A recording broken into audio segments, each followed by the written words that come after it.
It is Halloween. All Hallows Eve, Samhain, whatever you want to call it. Between crows and ravens, owls and toads, the association of animals and Halloween goes right back to the origins of the festival itself. Details of the Celtic celebration of Samhain are like really sketchy at best, but the early literature that we do have access to says that the day was marked by feasts and gatherings, bonfires and sacrifices, mainly animals, but possibly humans too.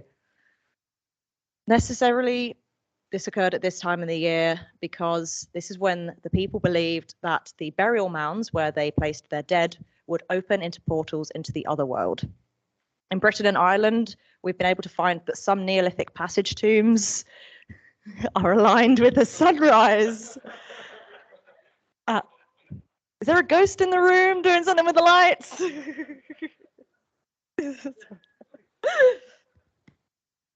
So during these celebrations, which took place around the sacred bonfires, the Celts would wear costumes, generally animal heads and skins, and these were designed to confuse and scare away any spirits which might cross beyond the veil.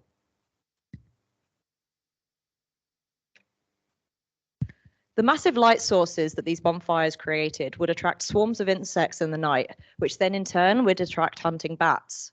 The opportunistic bats swooping in around the fire, capturing an insect, and then darting away again would be interpreted as spirits of the dead, which could only be scared off by the sacred fires that they had lit.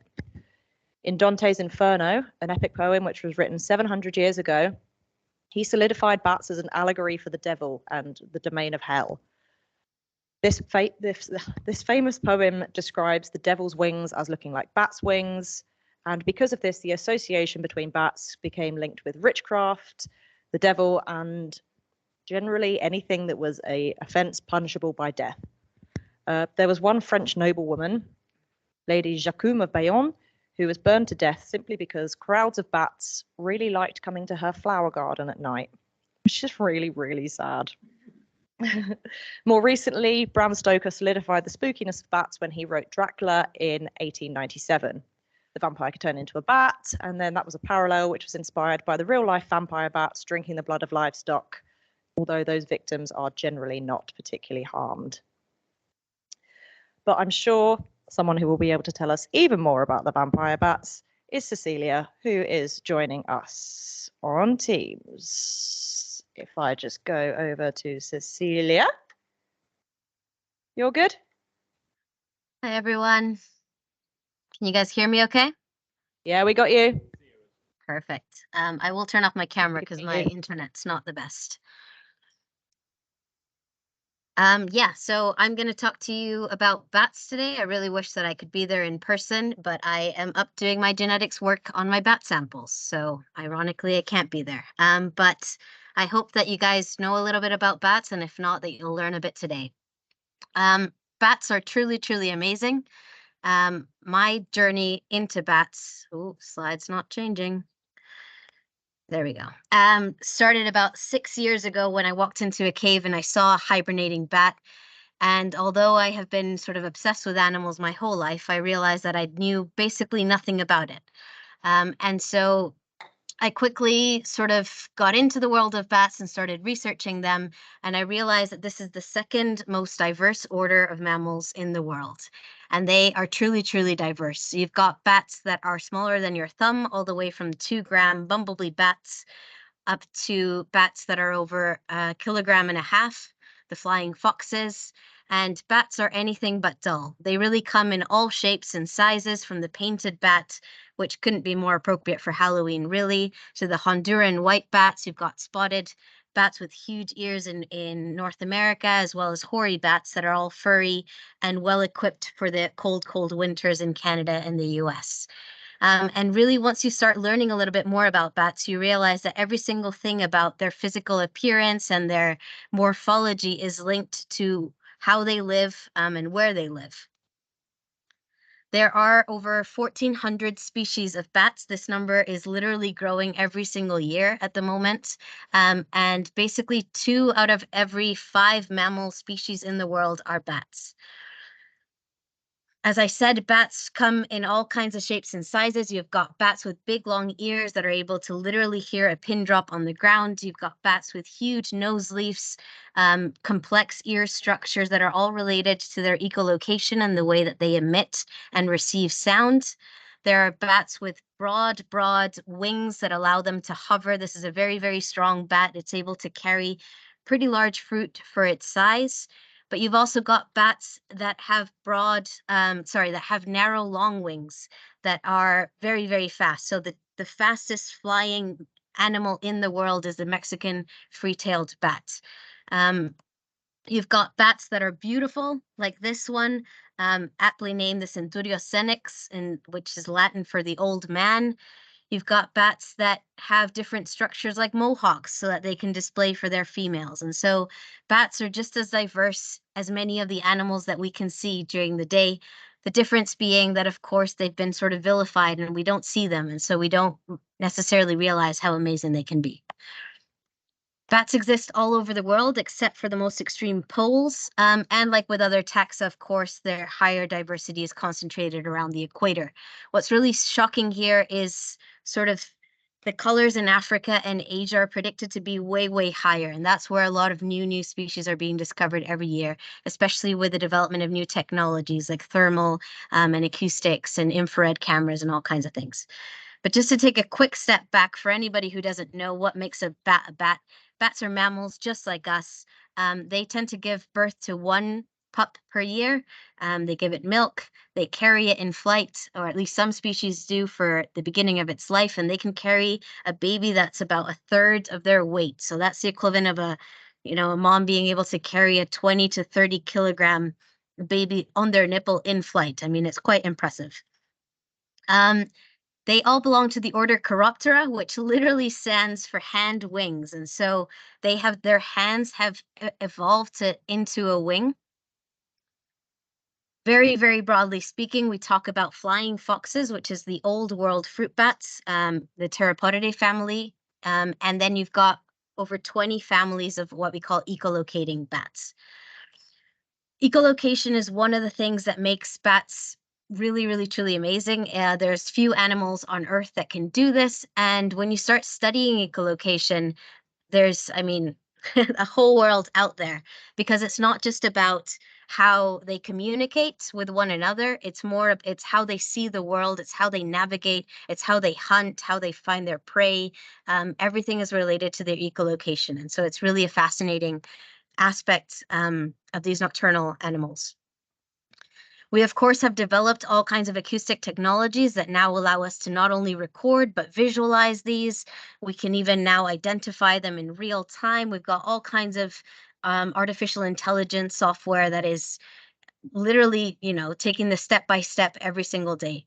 So we're learning more about these animals. When we think about bats, we often think about caves, and caves can be very important for bats. You get huge, huge groups of thousands and millions of bats that will hibernate or perhaps come together to form maternity colonies. And these are photos that I have taken myself. When you walk into a cave in Romania and you see hundreds of thousands of bats coming together to have their young, literally forming carpets on the entire cave roof. It's really something incredible.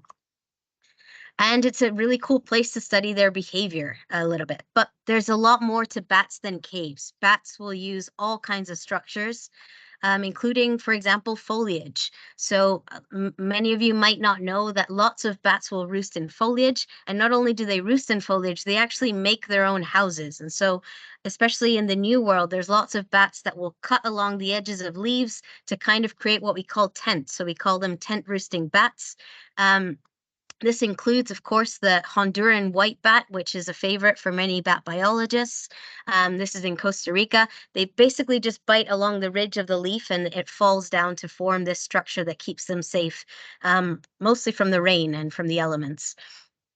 We also have bats that roost in unfurled leaves. So as the new leaves are being formed on a heliconia tree, for example, you've got bats that have these sucker pads, literally. They're called disc-winged bats, and they can stick to the leaves with these little pads that they have on their hands, well, on their thumbs, I suppose, and on their feet. And it's a really cool example of convergent evolution because this has only evolved in 2 families of bats, one of which is mostly in South America and the other in Madagascar. Bats will also have really, really cool, fascinating mutualistic relationships with different plants and structures around the world. And this is one example of woolly bats in Southeast Asia that roost in pitcher plants. And so basically the pitcher plant provides the shelter, including the nice little ceiling that protects it from the rain. And in exchange, the bat leaves it stropping, which of course fertilizes the plant. There's been some really, really cool studies about how these bats are able to find these leaves literally through the echolocation like of that little reflector part at the top. So yeah, that's pretty cool. Bats are in places that you wouldn't really sometimes expect. I don't know if the sound is coming through on that. Can someone give me a thumbs up if sound is coming through? Cool. Yes. Working. Yeah, so I mean, bats hibernate in the snow. We found this out less than 10 years ago in at least one species of bat in Japan. And so we continue to uncover these really, really cool things about bats. Bats are adapted to the most extreme environments, including arid deserts, where many of them have adapted to eat scorpions, and they're not affected by the venom of the scorpions. Bats will also migrate long distances. This is Vlad. This is a bat that we caught in London, actually, not far from where you guys are right now. And this is, you can see it's got a little ring, so we can also bring bats on it. And this is one of a big project called the Nethusius pipistrelle, national project. And this is that bat there that was caught by migrating from Latvia. So it was caught in Latvia, and 2 weeks later, and caught and ringed in Latvia. 2 weeks later, it was caught in London. And I, saw that with my own hands, as well as another bat that did the same journey to London. And so bats can migrate huge distances. There's also bats that migrate in the African continent, big fruit bats. And we don't really know a lot about this, which is another reason that bats are really cool, because there's just so much that we still need to know. Bats have incredibly diverse diets. So you've got fruit-eating bats. This encompasses bats in both the old world and the new world. And as we've learned, a lot of them can make their own tents. And so they often set up right next to their favorite fruit tree, which is really cool. Like, imagine being able to move to your, favorite restaurant and then move a couple of weeks later to your next favorite restaurant. Bats are also nectarivorous, some of them, and so they pollinate lots and lots of important plants around the world. They've got huge tongues. They can hover like a hummingbird, and so many people don't associate that with bats, but there are many species that do that. Bats can also be carnivorous, and they will eat the full range of anything you can think of. So we've got fishing bats with these huge claws that they can catch fish out of the water. There are bats that eat other bats, bats that eat birds. There are these fascinating bats that eat frogs in the neotropics. This bat has been incredibly studied because it basically can recognize whether the frogs are venomous or based on their sounds, the sounds that they emit. So they recognize this. There's also been studies where they have trained these bats to respond to rock and roll music. So they've literally on the cue of rock and roll, they're fed, they're released, and they will continue to come back even years later after this study was initially done. There are 3 species of bats that are the vampire bats. They all live in Central and South America, and 2 of them feed on bird blood and 1 of them feeds on mammal blood. But of course, the vast, vast majority of them are insectivorous. And this is really where their cool acrobatic skills come. And so over 80% of the bat species in the world are insectivorous, and they eat the full fleet of insects out there. But why does all of this matter? Why does bat diversity matter? well, for many, many reasons, often called ecosystem services, but I like to call them just because they're cool. Bats provide a huge amount of pest control. If you think about the fact that there are billions of bats out there and that a single bat can eat up to 1,000 mosquitoes or midges or insects per night, you're talking about a huge amount of natural pest control that are happening. They also eat mosquitoes that carry malaria, dengue, Zika, and so they are controllers of these disease vectors as well. But this is hugely important in our agricultural systems. So there are more and more studies, including my PhD studies, that are looking at this topic. And it's been shown, for example, that well, it's estimated based on studies that have been done in different parts of the world that bats contribute up to $53 billion per year in non-toxic pest control. So this is the equivalent of what would have to be spent in pesticides if the bats were not there consuming those pest species in agricultural lands. As I've already said, bats pollinate many plants, including many of the things that we love and we enjoy, like mangoes and bananas, durians, figs, peaches, guava. And there's also one particular drink that wouldn't exist without bats, and that's tequila. The lesser long-nosed bat. He's an expert at hovering and avoids getting impaled by spiky cactus. This nectar specialist isn't always around. He travels up to 700 miles a year, following the nectar trail of cactus blooms between Mexico and the US.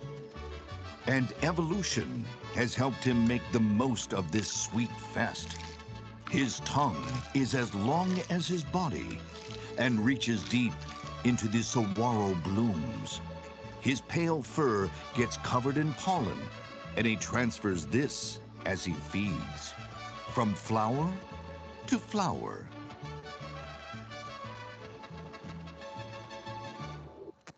He visits up to 100 blooms in one night. And the saguaro. So basically agave is one of these plants that are their flowers open only at night, and agave is what tequila is made of, tequila, mezcal. So literally no bats, no tequila, which is pretty freaking cool. Not to mention it's a multi-million-dollar industry across North America. Bats are also responsible for seed dispersal in humongous quantities, particularly in the tropics. They're also the largest mammal migration on Earth is the straw-colored fruit bats that migrate every year from across the African continent to one tiny national park in Zambia. If you ever have the opportunity to go November, December to Zambia, and you want to see 10 million bats coming in and out of this forest every day, it's really an incredible spectacle. And so just to summarize, bats protect, bats pollinate, bats spread seeds of a lot of the things that we all eat on our day-to-day life, you know, from the rice that we eat to the cotton that we wear, the coffee, it's all related to bats in one way or another. Bats have also been responsible for lots of medical innovations, including the vampire bats. So the vampire bats, they have anticoagulant in their saliva, and this has been used to develop medicines that help when we have things, when we have clots in our bloods to be treated. Bats are also incredibly unique, and anybody who wants to know more about this, I encourage you to look into the work of Emma Teeling in Dublin, because bats are the longest lived animal for their size in the world. So the record of a known bat is of age of a bat is 42 years of age, which is absolutely remarkable for a bat that size. We're talking about a bat that's the size of your thumb. They also are able to repair their own DNA. And there is a lot of work going in right now to trying to understand sort of the secret of the bat genome and the way that they keep young, because whether you catch a bat that's 42 years old or 1 year old, they look pretty much identical. Bats are also related to lots of engineering innovations, from helping blind people and deaf people to see with sound, to inspections of pipelines, and aircraft models have been inspired on the mechanics of bats. And just to kind of wrap it up with the threats, we all know that habitat loss is a huge one. It's no different for bats. There are also particular things around lighting that can be really bad for some species of bats. And wind farms. Wind farms are one of the largest growing threats to bats, especially all these offshore wind farms that are appearing everywhere. And it's something that affects birds a lot as well. And something that we need to be thinking about, because yes, green energies are good, but we need to think about the impacts as well. Bats are currently being hit by what is thought to be one of the worst wildlife diseases of all time, which is white nose syndrome. It's a fungal disease that has spread across North America and has literally killed millions of bats, almost wiped some species out to extinction. But of course, the biggest sort of hidden threat are the misconceptions and the fear of the unknown. And this is true of all of the animals that are going to be talked about today. The relation with darkness, with witchcraft, everything that was already said today. The moment that it was related to Dracula was a sort of a bad point in the life of bat conservation. But hopefully I've taught you a little bit about bats. And it all comes down to this quote, which you probably all know, which is that no one will protect what they don't care about, and no one will care about what they have never experienced. And so I encourage you all to join your local bat groups, learn more about bats. Write to me if you want to know more about bats, because they really are incredible, incredible animals, way more diverse and amazing than perhaps you would have thought. Yeah, so that's it from me. I'm sometimes around Silwood, although not not super often. But most of my journeys on social media are relating to my work with bats around the world. So I encourage you to check those out if you want to. Thank you.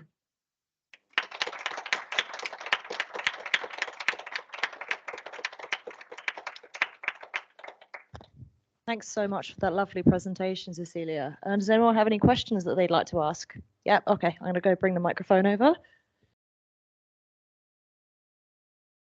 we're going to start here. Hi, so the map you showed of the bat migration routes, do you have evidence to suggest whether they fly directly over the ocean, or are they taking land routes and then only flying over the channel and then flying up north?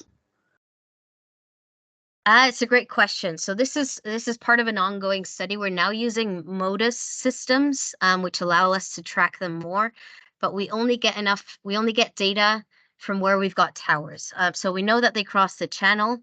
It appears that most of the European migration is on land.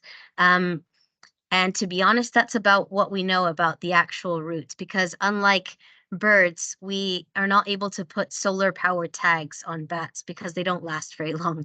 They don't repower. And so it's something that is currently being developed. Because bats are so tiny, and like these Nethusius pipistrelles, the one that I showed on that map, is a 5-gram bat. I mean, it's tiny. You can't really stick a very big tag on it. Yeah, hopefully that sort of answered your questions, but it's there's some really interesting studies going into this literally as we speak, and the National Nethusius project is ongoing if you are interested to get involved. Hi, thanks for the talk.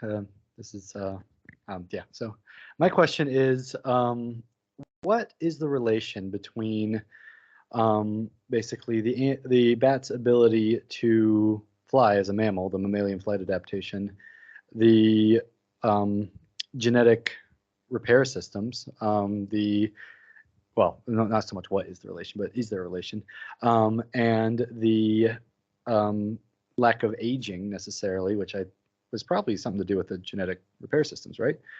Yes. And their ability to maintain a very high viral load. Is there a relation there? Yeah, I mean, that's sort of why they are the subject of really fascinating studies around virology and around aging, because like being the only mammals that can fly, they have very high metabolic rates. And of course, flight is something that requires a lot of energy. And so there's always going to be a trade-off. And in bats, it doesn't seem to be very clear what that is, because they also invest a lot in this sort of process of DNA repair.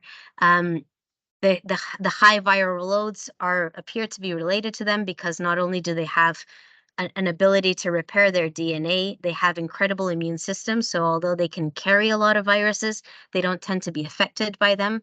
They are one of very few mammal species that don't appear to be affected by cancers, for example. And so I don't really know. It's that sort of way beyond what I know about bats, but it is all linked. And that's what we're trying to figure out. There's a lot of big money going into this, because imagine if we could crack the code to not aging based on bats. That would be good for us and great for bat conservation. All right. Well, one more follow-up question and then an unrelated question from that. So do you think that basically a virus-free bat, a clean bat, would live even longer than what we've seen in these situations? Do you think that basically the viral effect is a shortening effect on their lives without having a direct pathogenic effect?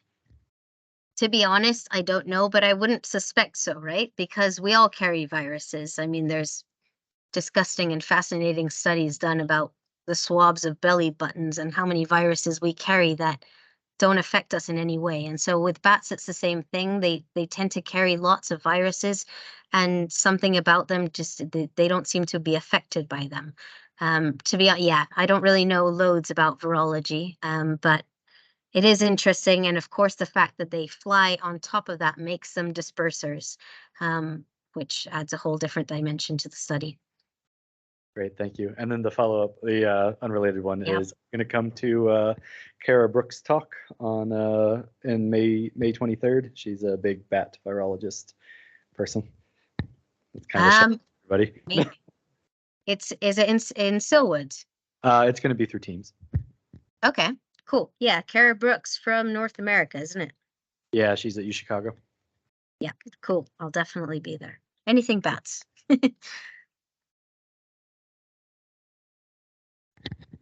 Okay, thank you so much, Cecilia. Feel free to stick around for the rest of it, or if you want to get home from the lab, that is more than understandable. This recording, I'll share this recording with you afterwards if you want to watch the rest of it. But yeah, thanks again for staying late and taking the time to talk to us. No worries. Thanks for being there. Sorry I couldn't be there in person. Bye, everyone.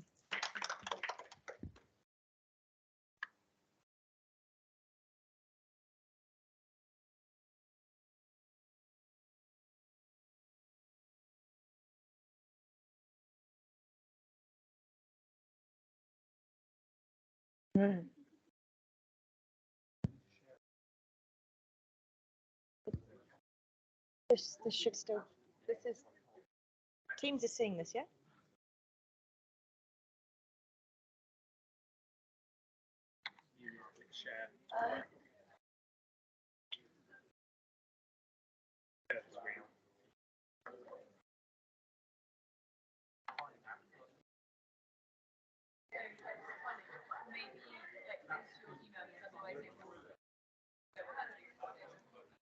I'll cut that out.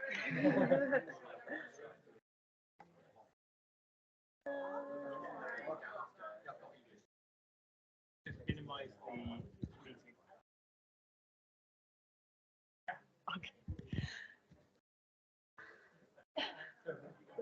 Okay, it looks like we're having a. Okay, so vampires have bats. What else does Halloween have? Halloween has witches. And what do witches have?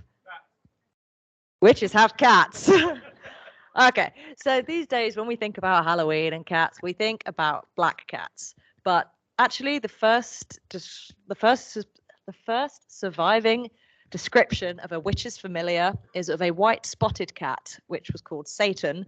And this was published, very, very imaginative name there. This was published in a 16th century newspaper, which detailed the trial of Elizabeth Francis. Here you go. It was delivered to her in the likeness of a white spotted cat called by the name of Satan and kept in a basket, which I think if I was Satan, I'd want to be kept in something slightly nicer than a basket, but you know, each to their own, I guess. Anyway, in 1556, Elizabeth was accused of using this cat to punish a lover who refused to marry her. Crazy cat lady behavior much. And also sending it out to neighbors that insulted her and then causing illness or death. somehow Elizabeth ended up being spared the noose, and continued to live her life with her devil cat in peace. Don't know how that got there. Little white spotted cats are, they're the best. So this association between cats and witchcraft started way before the 16th century in those witch trials. Pope Gregory in the 9th century, Pope Gregory the 9th labeled cats as evil and diabolical. Yeah, maybe. But he said that in 1232 AD, leading to huge numbers of cats, especially black cats, but also their owners being killed all across Europe, and snakes were given the same kind of treatment.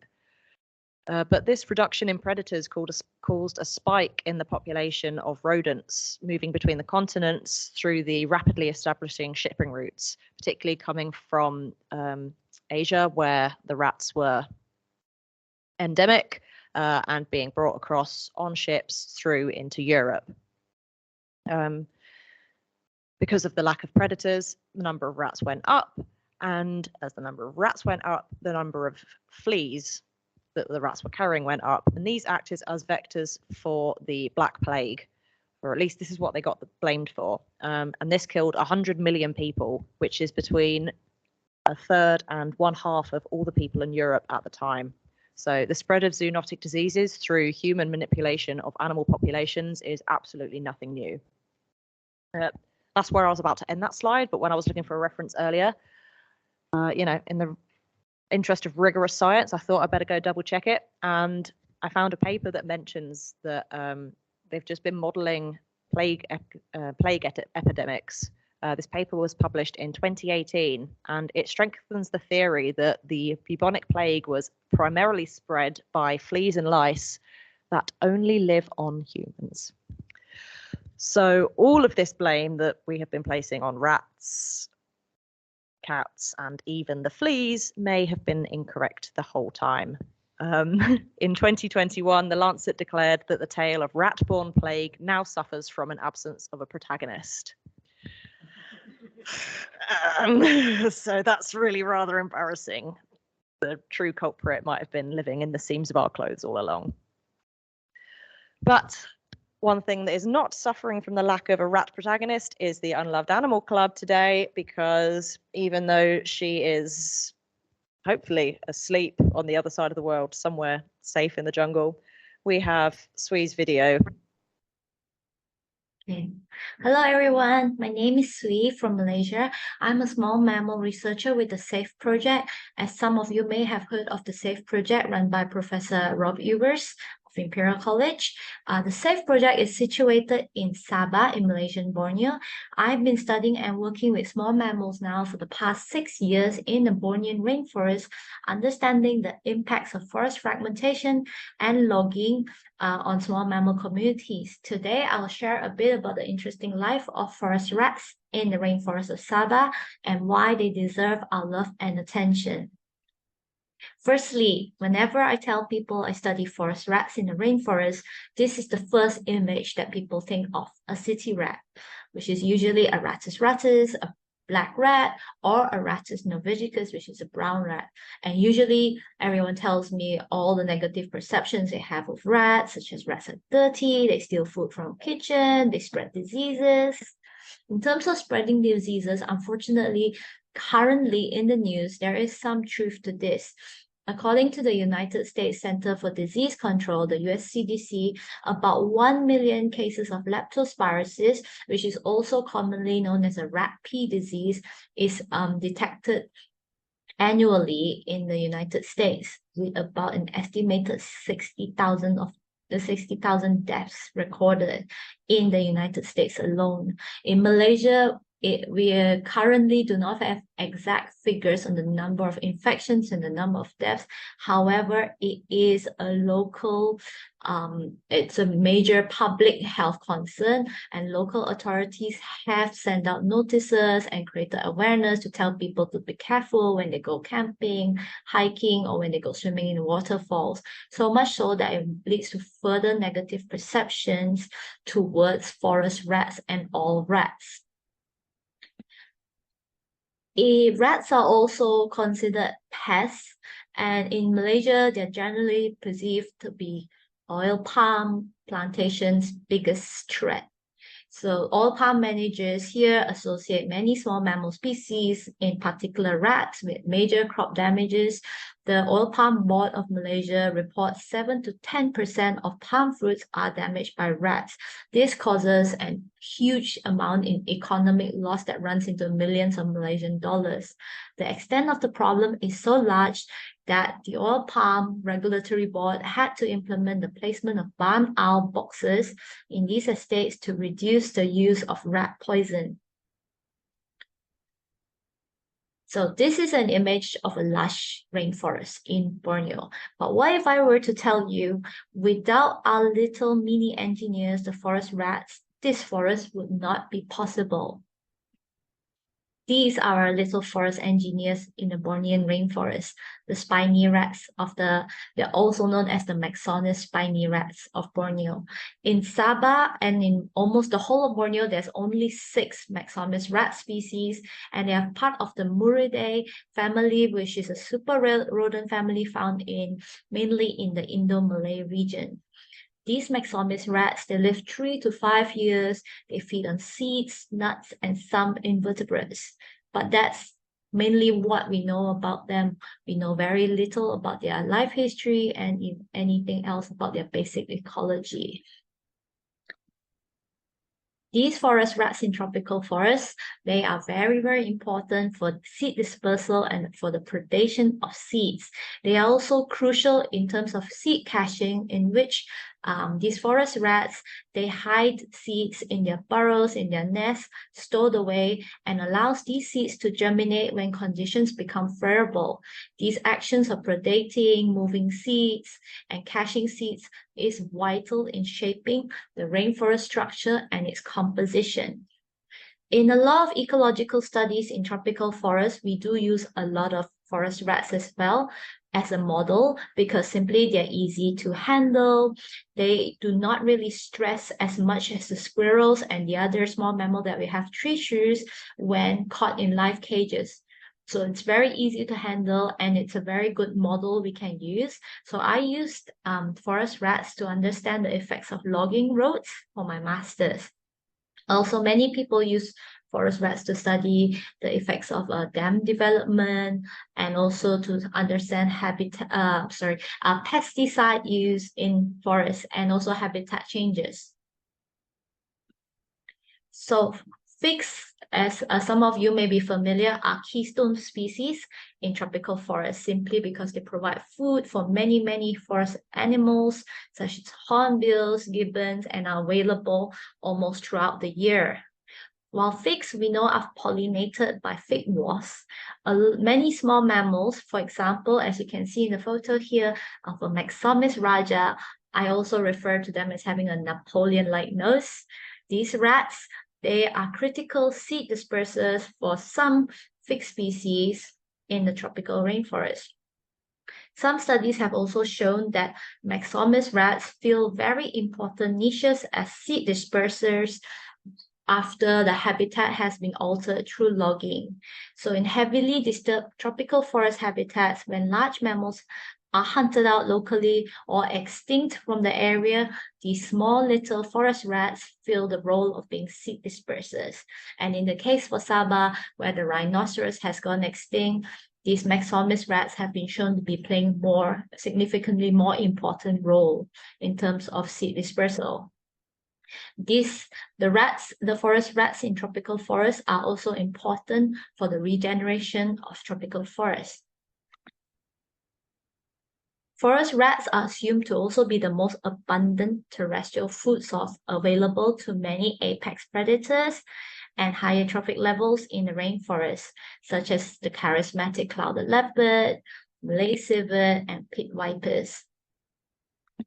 So this is an image from the SAFE project from our 10-year study in this landscape with post-logging, selective logging. Our studies have shown that small mammals such as Maxomys rats play an increasingly important role in running or providing most of its ecosystem functions in log forests. The study at SAFE found that ecological functions such as seed predation, seed removal, and invertebrate predation are increasingly being dominated by vertebrate activity from, for example, Maxomys rats, as opposed to invertebrates dominating the ecological functions. Therefore, if we want to continue having an ecological, viable Bornean rainforest, we need our little forest engineers. Despite their importance in tropical forests, unfortunately, we know very little about their population sizes and their conservation status. Out of the 6 Maxomys rats that we can find in Borneo, 2 of them are listed as vulnerable to extinction: Maxomys white-haired-eye and Maxomys raja. And a few more of these species have not enough information to determine what is their current conservation status. Maxomys raja, for example, from the SAFE landscape, we do not find them in our log forest plots. They are probably or most likely very sensitive to logging, and we lose them when selective logging happens, removing the large hardwoods for timber, likely due to a lack of food resources and its not suitable habitat. Another major threat to native rats, which comes hand in hand with logging and land use change, is the presence of invasive rats in forest landscapes. As this study from Loveridge in 2016 shows, that by increasing habitat disturbance makes the habitat more favorable to species such as Rattus rattus as opposed to the native forest rats or Maxomys rats. So when he conducted this study in 2016, it showed that occasionally he did catch Rattus rattus in the forest. However, his study suggests it is probably just the start of the invasion of Rattus rattus into forested landscapes. Since 2016 till now, no one's actually repeated a live trapping in these areas where Robin sampled to actually determine now what is the current status of this Rattus rattus invasion. Another threat that is associated with the presence of invasive rats in forests is the close contact of our native forest rats with Rattus rattus and the Rattus genus of rats, basically in terms of disease potential. There's toxoplasmosis, the risk of leptospirosis, and a new and emerging threat called scrubtisis, which is a tick fever-borne disease. As you can see, the ticks found on the ears of the rat on the slide. Currently, there are people in Sabah working to screen Maxomys rats for their disease potential, and currently we do not know what are the impacts of these diseases on the health and the fitness of the rat itself.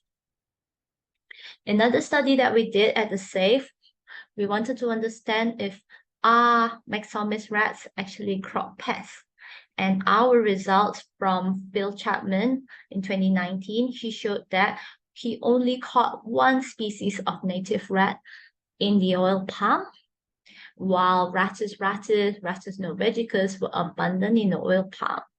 Most of the native rats preferred to be in the adjacent forest as opposed to being even at the oil palm edge.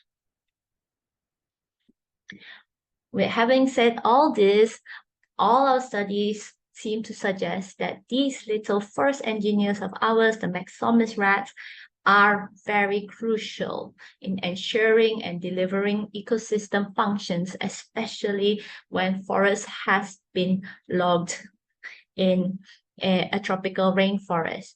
Therefore, to continue conserving our tropical forests in Borneo, we need to appreciate the efforts and the hard work of our little forest engineers. And on this note, there is one more reason why we should love these little Maxomys rats. How can you not find them cute?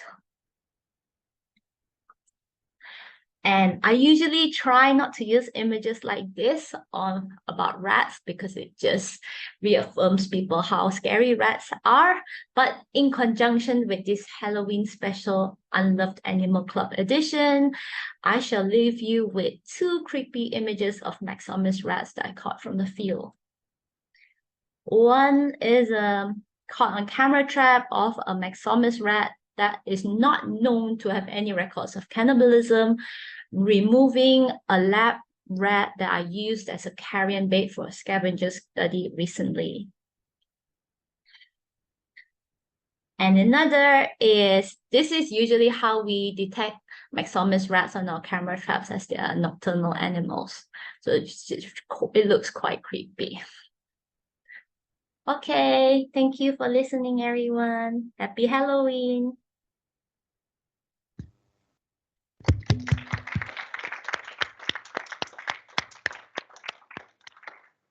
Where bats and rats might give us the ick a little bit, our final creature of the night is something that can really give many of us a nasty fright.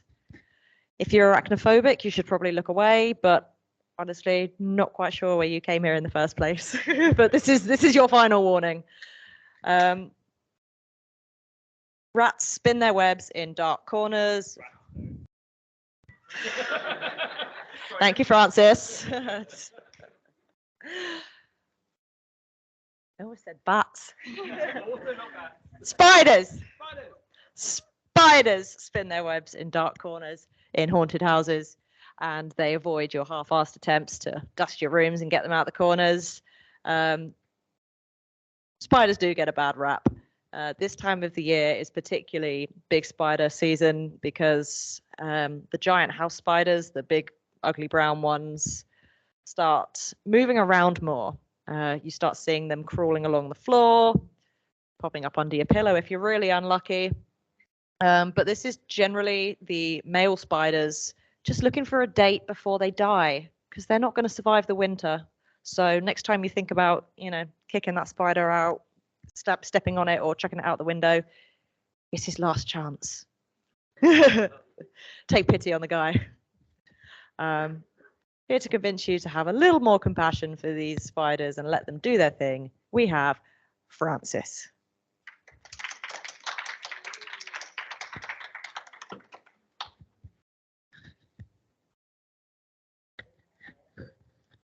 They're not crabs. They are definitely spiders.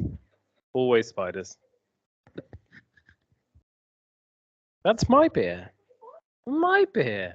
I don't know where yours is. That's a you problem. Let's see if this works. Nope. Not that one. How about that one? Yes. There we go.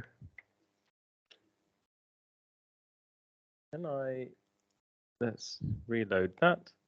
Let's go to slideshow. Let's do it like that. Let's see if this works. So, in case you don't know me, my name is Francis. My pronouns are he and him, and I am the Spider-Man.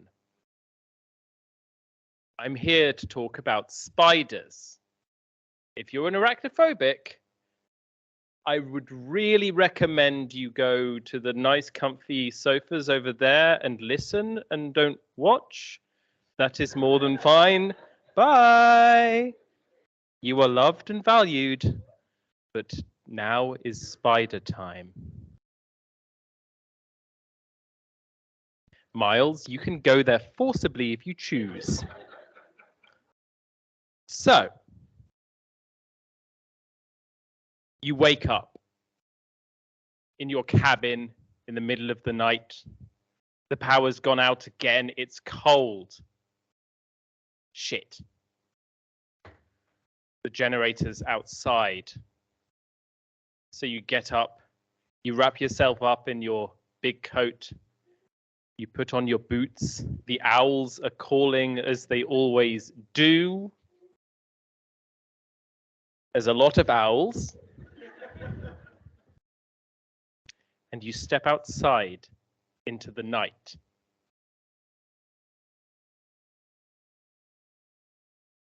You walk down the path, step by crunching step, leaves scattering at your feet.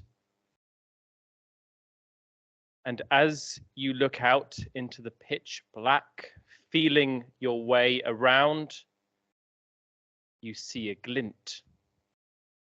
Deep in the forest, by the light of your phone torch, a tiny little glint.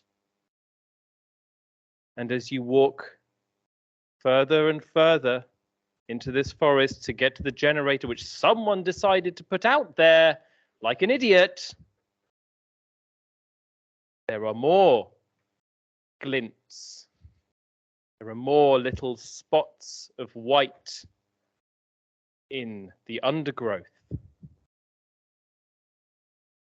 And as you continue to walk, you see these glints. There's more and more of them. You walk closer and closer and boom! The fucking spider, isn't it? Wait a minute. Really?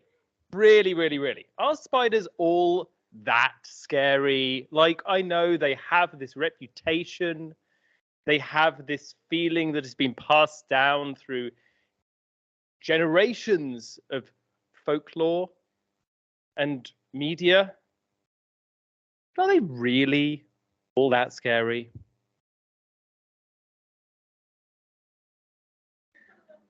I didn't say yes. This is a purple gold jumping spider. Illura bidenticulata. Very cute. Spiders are super important predators. They consume, fuck you. They consume between 400 and 800 million tons of biomass annually. So if we just calculate that up for a second, there's what, like 30 people here, median weight of like 60 kilos. So that's 1,800 kilos for you total, 1.8 tons. So that's about 233,000 times the mass of the number of people here that they eat per year, globally, annually.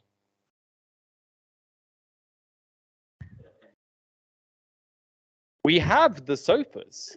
You can go to them. How's that? Is that less scary? Would you deny the little tarantula his sweet little hugs? Please say no.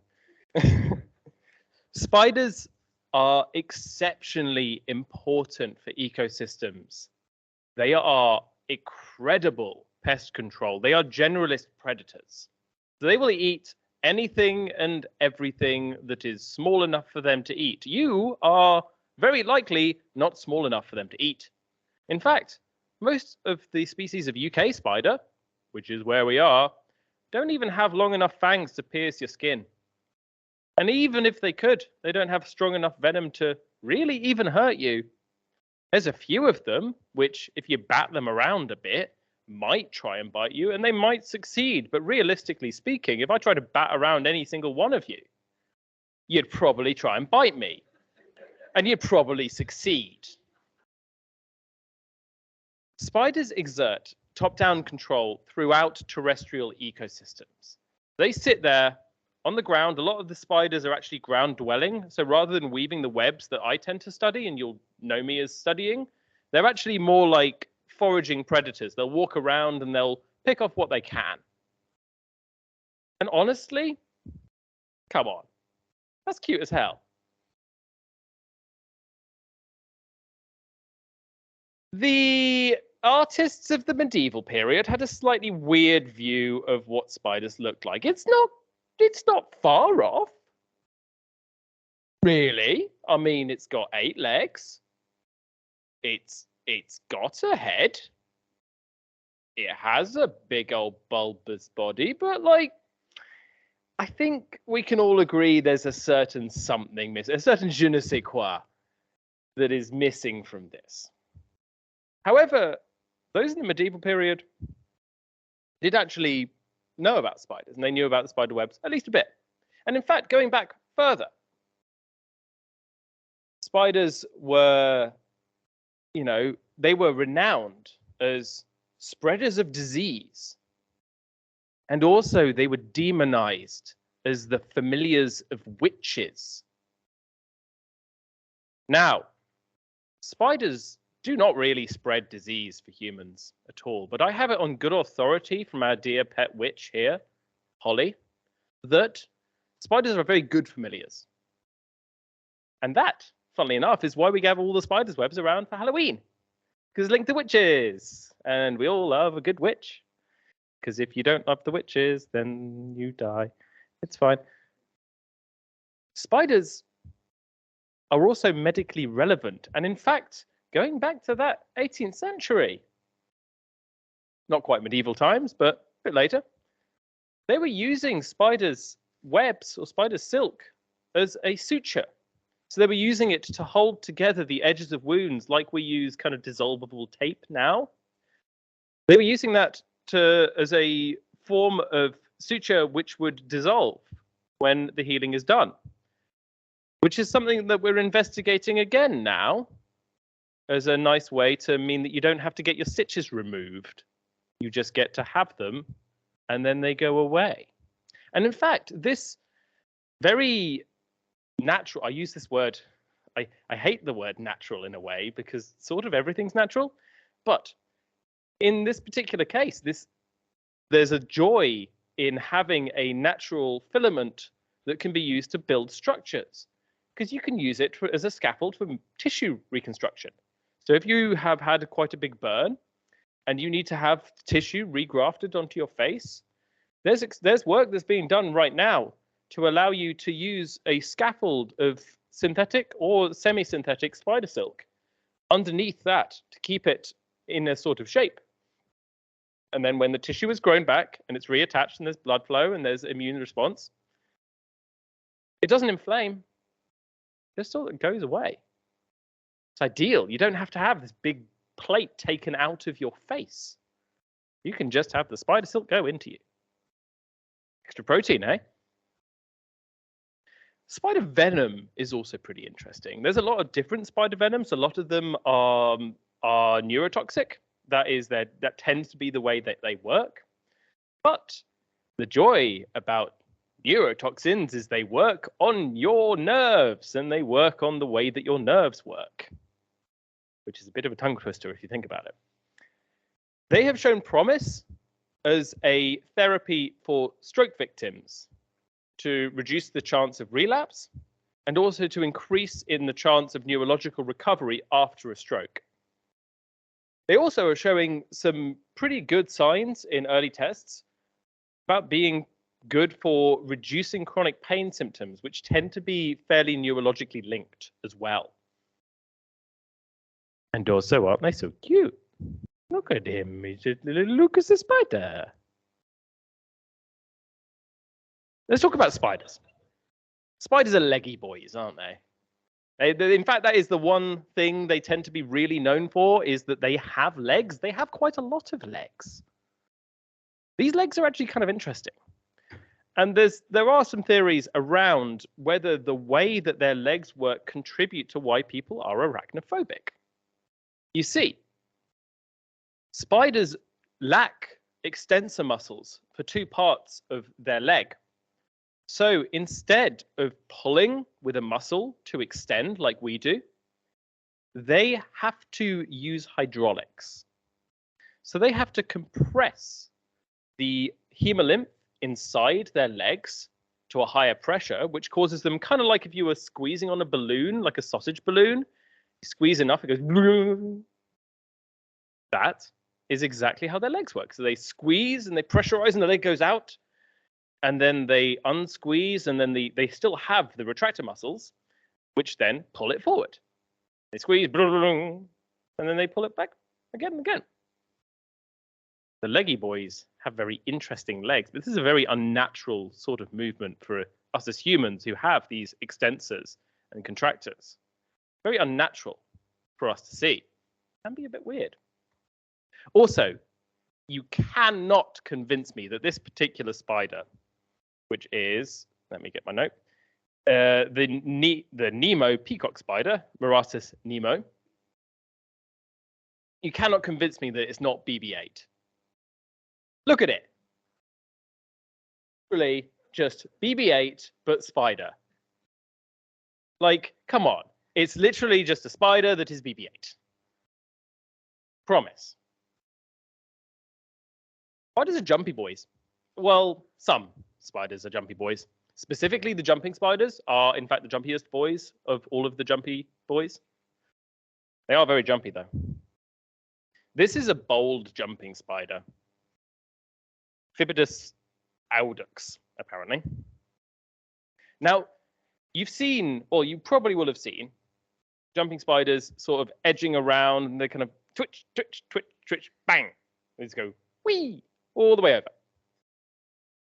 When they do that big jump, they exert up to 5 times their body weight's gravitational force upwards. They're accelerating pretty bloody fast. To do this, the way they actually work is they squeeze the plates in their cephalothorax, which is the part between their head and their body and their thorax. You have head, thorax, and abdomen. So they squeeze those plates together, which really, really increases the hemolymph pressure. And the way that their internal hydraulic wiring is, if you do that really, really quickly, then the back legs extend, particularly. They go, pew, kind of like a flea, but cooler, because I'm going to be honest, as much as fleas should get the blame for Black Death, fleas are just boring. It's kind of sad. It's not fun. We also have the IE boys. Spiders are IE boys.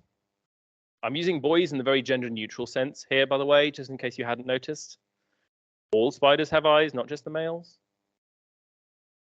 This is a heavy jumping spider. Hylas doradi. You can see, if you look, I would say if you look closely, you don't even have to look fucking closely. Come on. It's got eyes. It's got big old eyes. They're big, big eyes. He's an IE boy. Those eyes are pretty interesting because whilst when we look around the room, we move our eyes. So we actually shift the entire eye itself to look at different things. As I look around here, I'm shifting my eyeballs with muscles. Surprise. Spiders don't do that. Well, specifically jumping spiders do not do that. They have these 2 big binocular eyes, but they can't move the eyes at all. They are just fixed lenses. So if you can't move the eyes, what do you move? You move the retinas. So instead of moving their eyes to focus the light differentially still onto the fixed retina, they move the retinas and keep the eyes in place.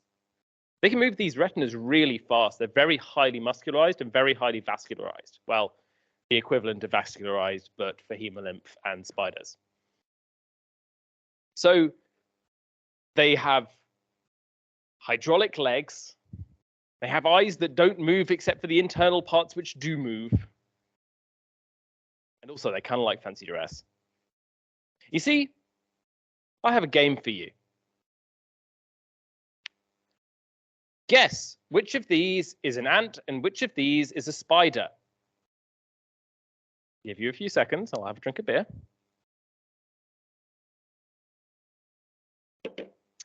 Trick question. They're all spiders. Every single one of those is a spider. These are all types of spiders called the ant mimic spider.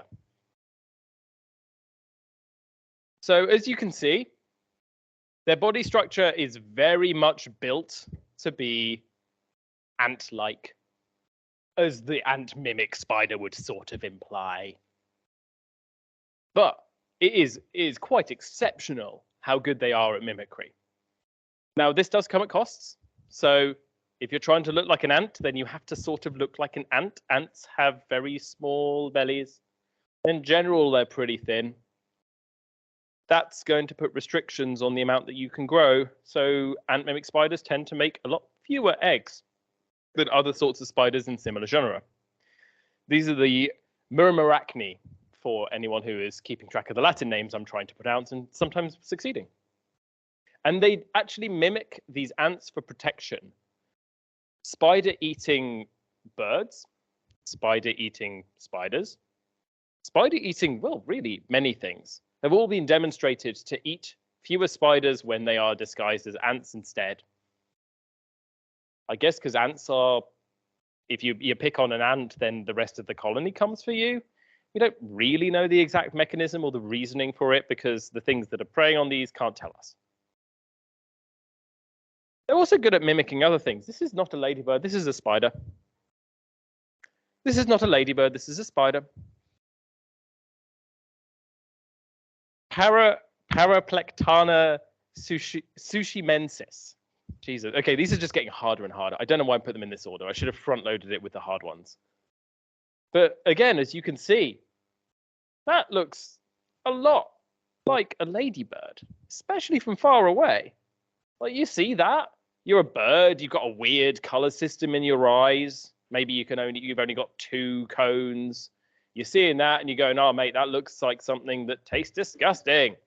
Because ladybirds, when they are threatened, they will release some pretty foul liquids to make sure that you don't want to eat them and you don't want to continue trying to eat them. Now, if the spider looks like that, then the spider doesn't get eaten either. Now, this spider, I assume, is trying to be a disco ball.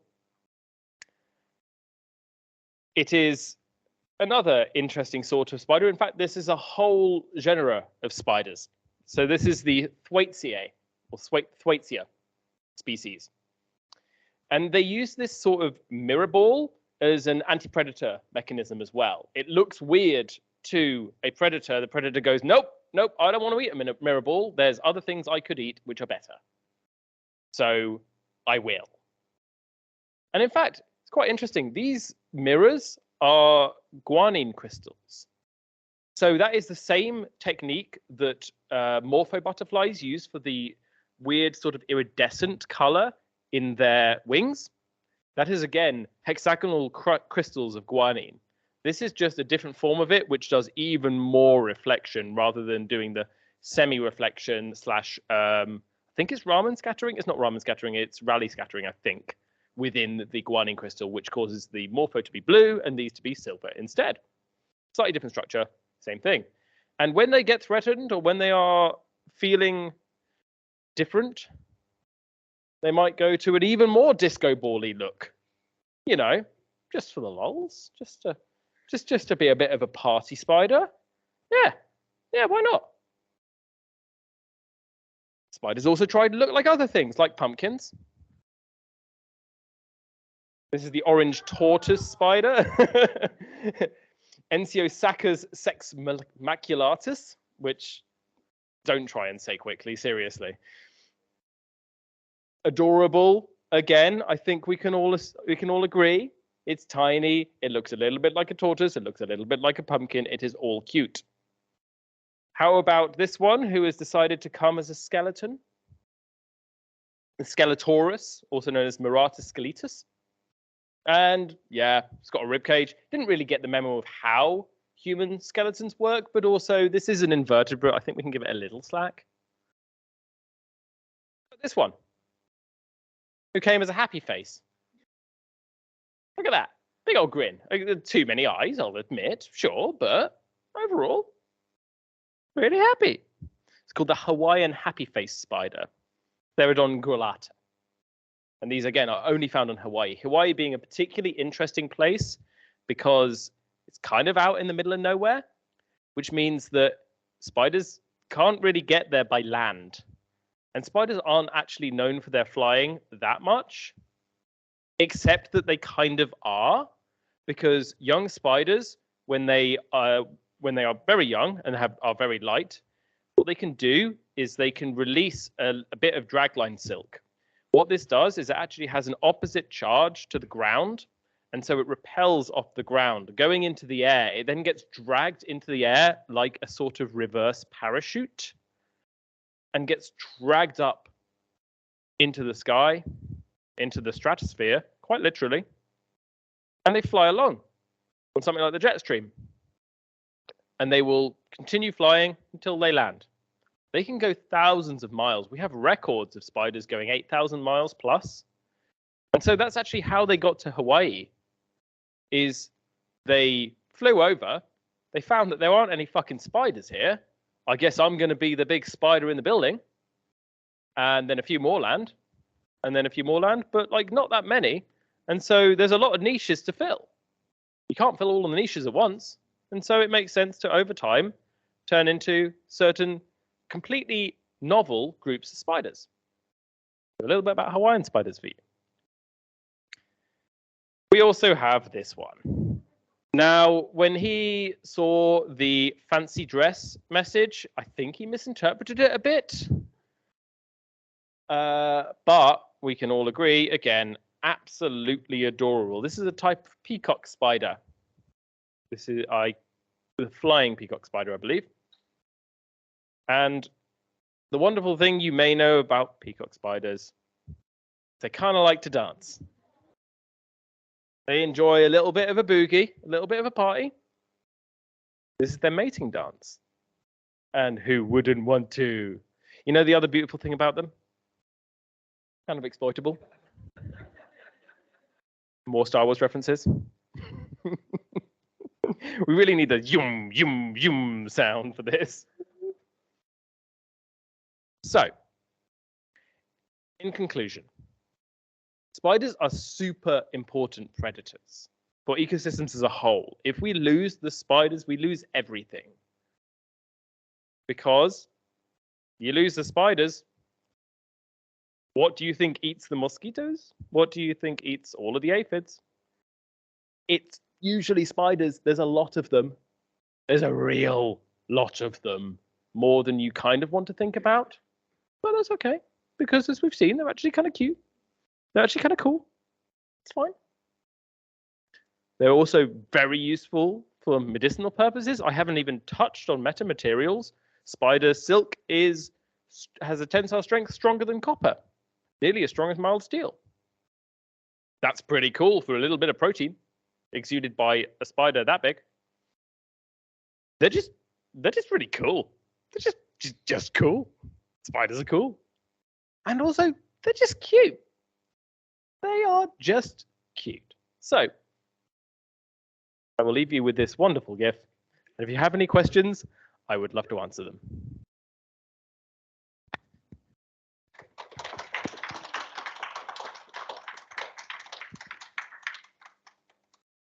Hello, Miles.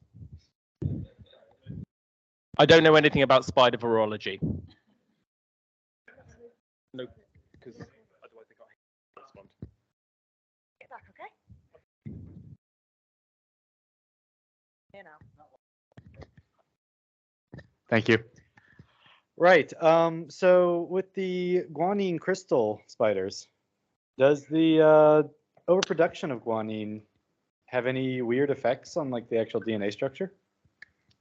I am not specifically sure as to why they would, because anything that has evolved to make a large amount of guanine surely will have had to deal with that selection pressure as part of it.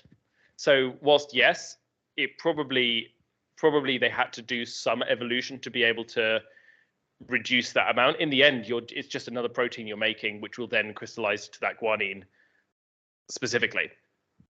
So it wouldn't like get cut, like it wouldn't basically increase the melting temperature of the kind of general DNA floating around their system. If they basically their GC content is the same as anything else.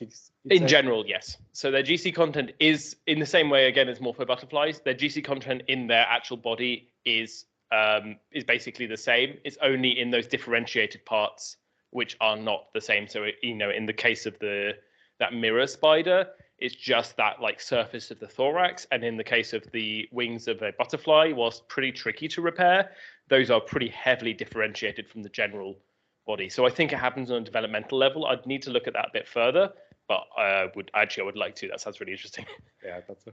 And then one more question. Yeah. And it's a simple one. How do spiders breathe? How do spiders breathe? Spiders breathe through spiracles. So they have basically little holes in their body, kind of similar to how how many insects have that. And they also have a book lung, similar to how most other or many other invertebrates do have that. So rather than having a set of lungs where they do air exchange there, they do air exchange over the surface of their skin, and they cycle their hemolymph with a book lung. Cheers. Any other questions? Agnes?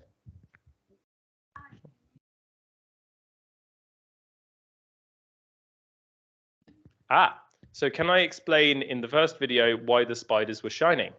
So the eyes of the spider were shining due to the tapetum behind it. So that is, again, a reflective layer.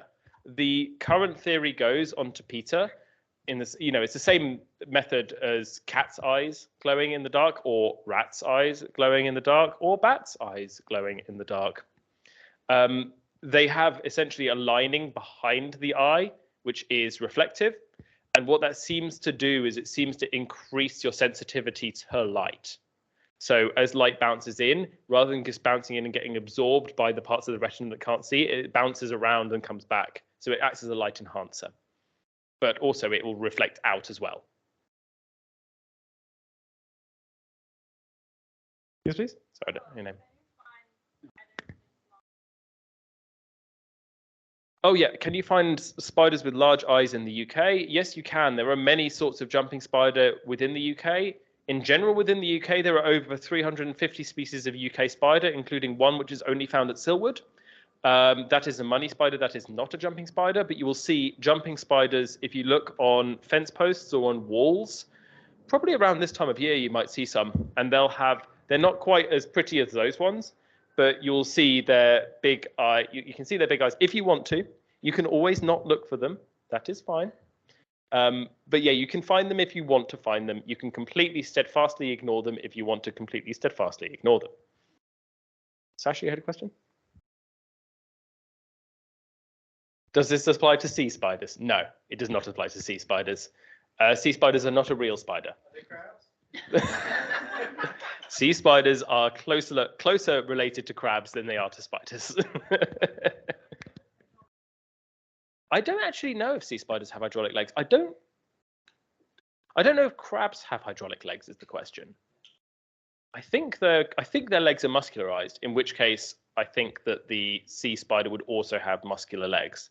But I actually don't know for certain. I will look that up. Thank you. Jack, and then...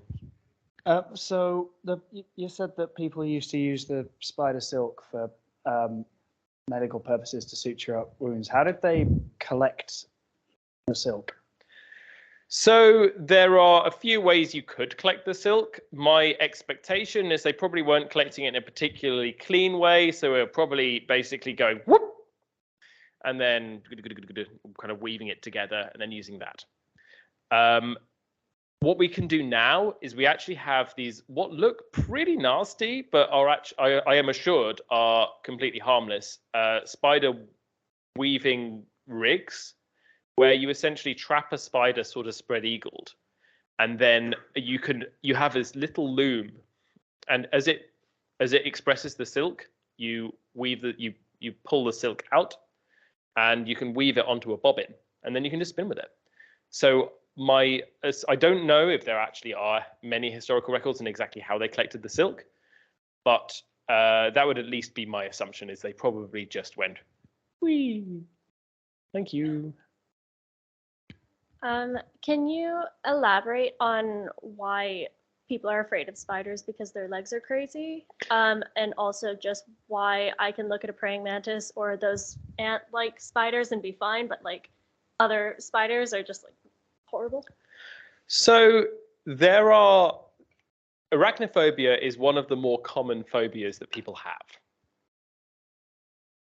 In terms of the hydraulic leg movement, that's just one segment of the kind of more general vibe of spiders that is just a bit weird. They are bulbous. They look squidgy. Like, I'm sorry, but like they're weird. They are weird, especially some of them are really weird. I did not include some of the ones which I could have included. Some of them are just strange, and I find weird. It's fine. It's okay to find things weird, but we shouldn't find them scary.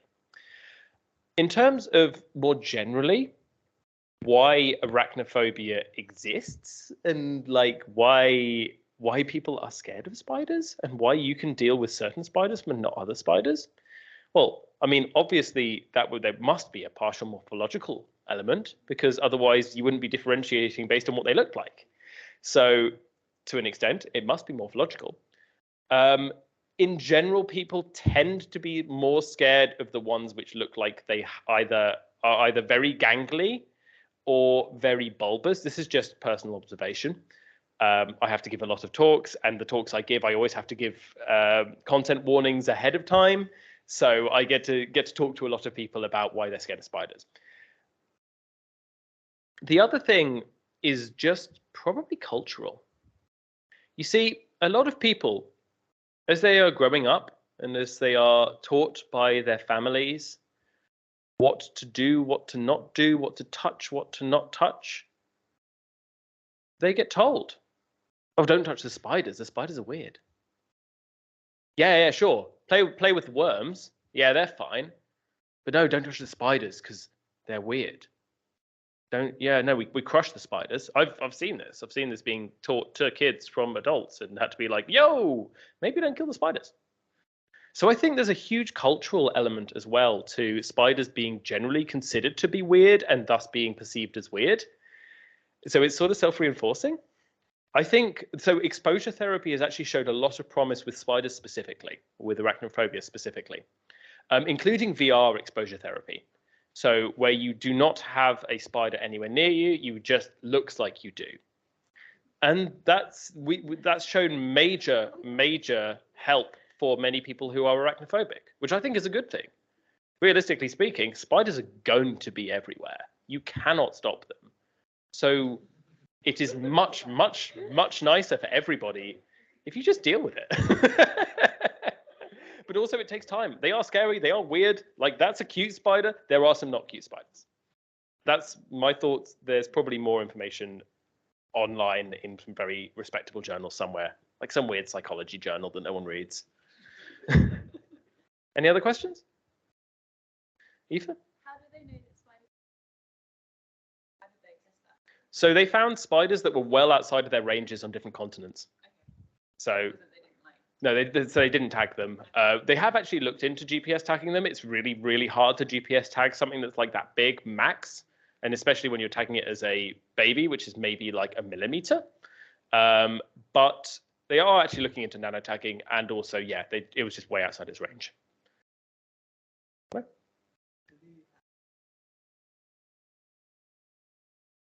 Sorry, say that again. Do the ant mimic spiders mimic pheromones? I do not believe there is any research on this. As far as I know, they do mimic not only the look of an ant, but they also mimic the behavior of ants. So they mimic the movement patterns, the movement styles pretty accurately. But I don't know if we have any research on their pheromones. I can't see quite why they would be able to. That seems like quite a specialism because ants have such a heavy specialism into pheromones. But maybe they can mimic a certain, like, enough of them, because they're not trying to blend in with other ants. They're trying to look like ants to things that aren't ants. So they probably don't, but I don't know if there's any research on that at all. Do they live in groups? Ants. The ones that look like ants do not live in groups. The ones that do not look like ants can live in groups. We do have sets of semi-social spiders or hemisocial spiders. You find them mostly in Venezuela. There's a woman called Angelica Gonzalez who is based out of Rutgers University, or was last time I talked to her. And she actually studies specifically the social spiders and how they work with each other. They're really fascinating things. But it's never the ant mimic spiders. I saw another hand up somewhere. Oh, there's a holly. Yes, we do have a silver spider. I found it once. I wasn't the one who named it, but in my first year here at Silwood, my friend came up to me and said, hey, I found this spider and it looks really weird and I tried to ID it and I can't ID it. And so we ended up going through the records in the library of all the insects caught, and we basically got it down to a spider, which is something Silwardians, I think. So yeah, there is a silwood spider. Its range is basically restricted to here and I think Chobham Common. And they've been found about 8 times in the history of the spider recording scheme. So yeah, the spider ID is really hard. If you want to learn how to do it, I can point you towards some books and some microscopes. And with that, I would like to thank you very much. And I hope you have a lovely rest of your evening. There is a pub quiz going on very soon. Okay, very quickly to wrap up, I would love it if you could go back to the Mentimeter and we could have one more quick vote on what your favourite animal is now.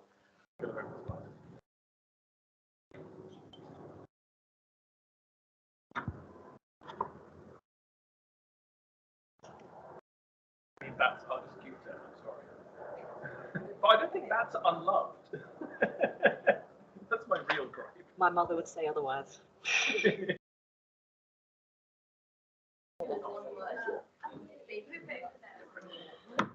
Okay, so we're looking for the animal that has had the most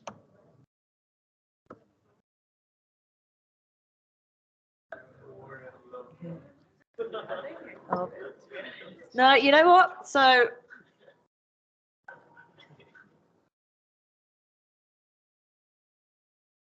bats has lost 3, rats has lost 2, and spiders has lost 1. But obviously that's because there are less people in the room, unfortunately. So everyone hates everything.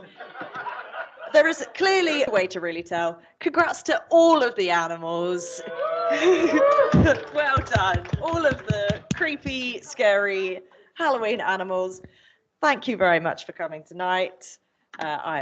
We greatly appreciate it. Our animals appreciate it. Thank you and goodbye and have a lovely Halloween night.